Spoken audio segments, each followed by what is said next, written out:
If you are in the trucking business, you're going to want to bring your own set of tools with you when you're out on the road.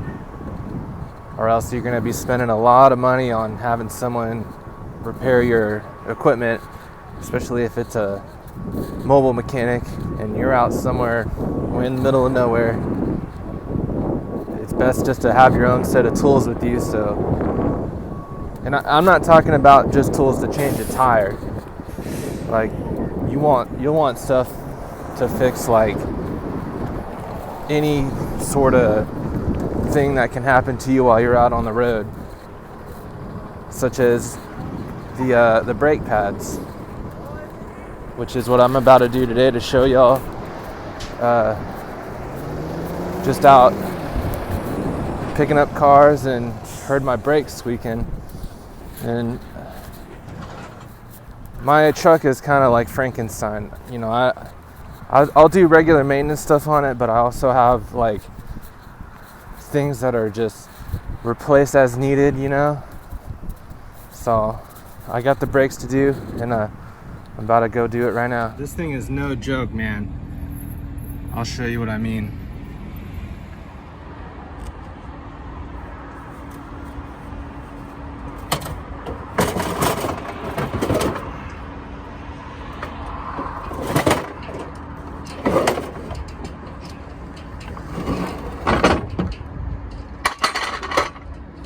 Simple as that.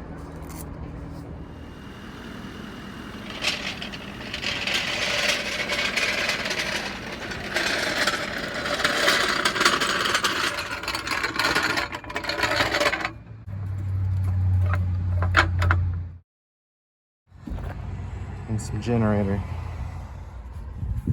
It's hard to see, but there's the kill switch. We got two 20 amp outlets.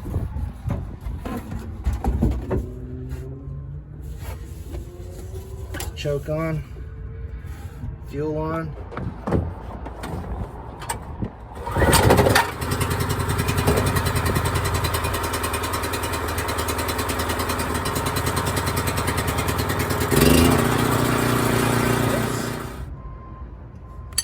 Versus this.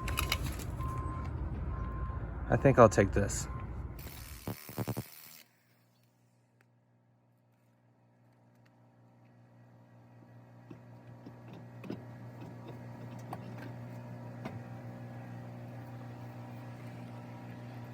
So you can see on this side, just barely the edge of the pad was scraping the rotor. You can see on the outside of the rotor, it's kind of shinier. That's where it's been grinding. That's where I'm hearing the noise. There's still some pad left in it because the top still has some pad.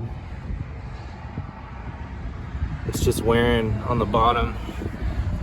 That's what I mean when I say my truck is Frankenstein. I replaced the other side like 3 months ago, and this side just wears faster. Everything I need to do this job. I got my wrench to break the bleed screw, another wrench to take the caliper bolts off. I'm using a C-ring or a C-clip to compress the caliper so I can make space for the new brake pads and brake fluid. And I have a Gatorade bottle with some vacuum line.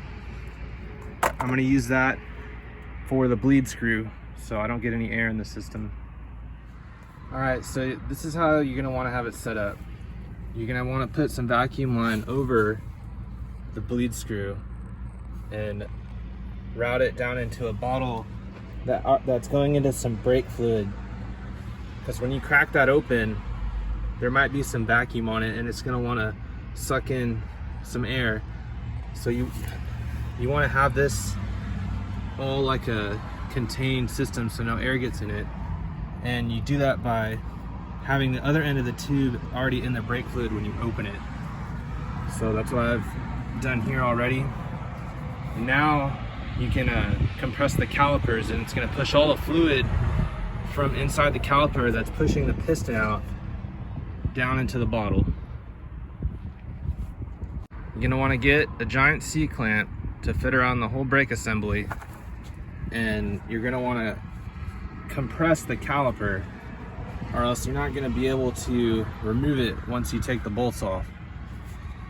And just give it a couple turns, and it pulls it away from the brake pad. So now you can see there's a little gap. So when I go to take this off, the pistons aren't gonna catch the rivets on the brake pad, and you can actually damage the pistons if you rip this caliper off.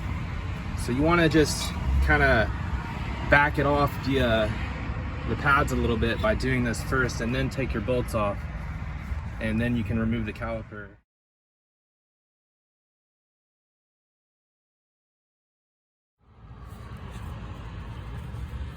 All right, so I've gone ahead and took the two bolts off. There's one on the top and one on the bottom.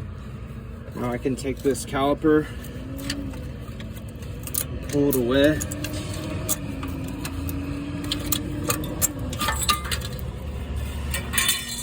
And it all just kind of fell apart. Yeah, these are needing to be replaced. All right, so the next thing you're gonna wanna do is take one of your brake pads, one of the old ones, and you're gonna set it on top of the pistons, right? And then you're gonna take your C-clamp, and you're gonna do the same thing that you did while it was on the hub. You're just gonna compress these two pistons down so it'll make room, so when you put the new brake pads on, they're thicker, so this will slide on over it.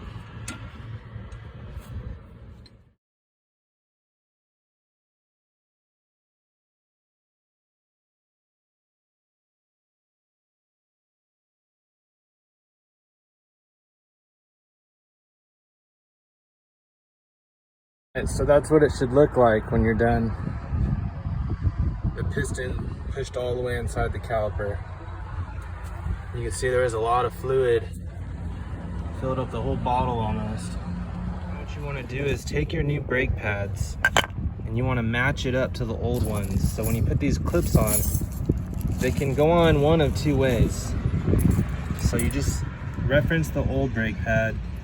You can see the clip is kind of facing away from the arc. So I got a new clip here, and this one goes on this side like that.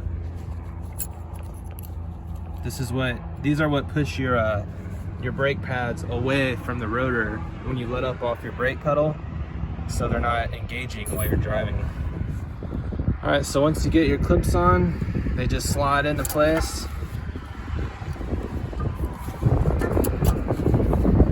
Top and bottom tabs.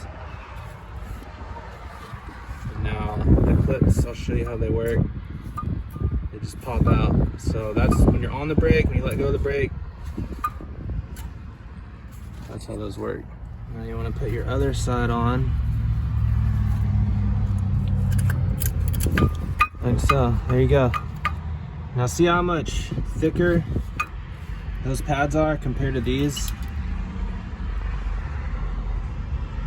That was the point of compressing the pistons back.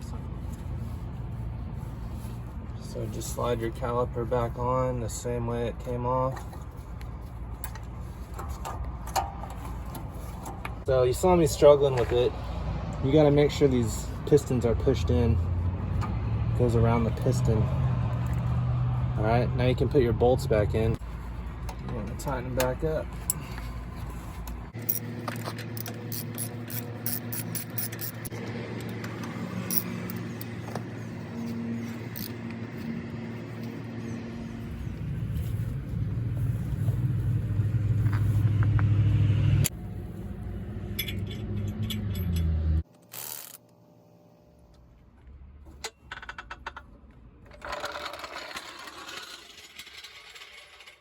I got the wheel put back on, I got the caliper on, all the bolts tightened, the bleed screw tightened. The final step is to refill your brake fluid. So you just want to fill it up to the top. So with it full, you're just gonna wanna pump the brake. It's gonna go down to the floor when you first do it because it's filling up the caliper with brake fluid. So you just wanna do it until it gets hard. That's about all there is to it. All right guys, that about does it. I was able to do this by myself on the road with cars on my trailer, and I saved a lot of money and time that way. So make sure to like and subscribe. Peace.